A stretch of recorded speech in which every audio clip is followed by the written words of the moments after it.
In this video, we will discuss position and time graph. To plot the graph between position and time, we consider position on y-axis and time on x-axis. There are too many cases for the position and time graph. In first case, if the body is in rest, then the graph will be a straight line parallel to the time axis.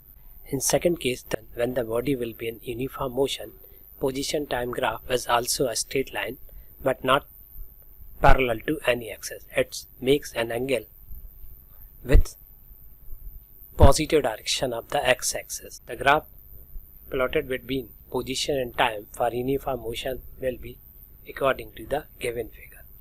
Here, the slope of this graph will represent velocity. It can be calculated like that. Slope and this right angle triangle perpendicular means BC divided by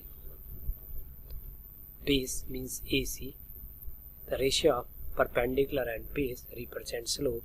So here the slope from the graph is as it is the value of BC x2 minus x1 divided by value of AC as T2 minus T1.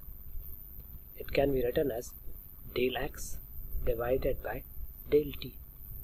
So as this is the rate of change of position with respect to the time, so this will represent velocity of the particle. So this is the importance of this graph. By calculating the slope of position time graph, we can find out velocity of the particle. Now this is the third case for the position time graph. If the velocity of the particle will be negative, then its slope will be negative. It means the graph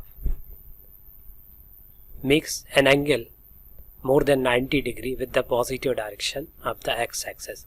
So it means the velocity will be negative. This is another type of the position time graph. In this graph, the body is in non-uniform motion and the acceleration of the body will be positive. So the graph will be according to the given figure. This is also for the non-uniform motion. If the acceleration will be negative, then the position time graph will be according to the given figure.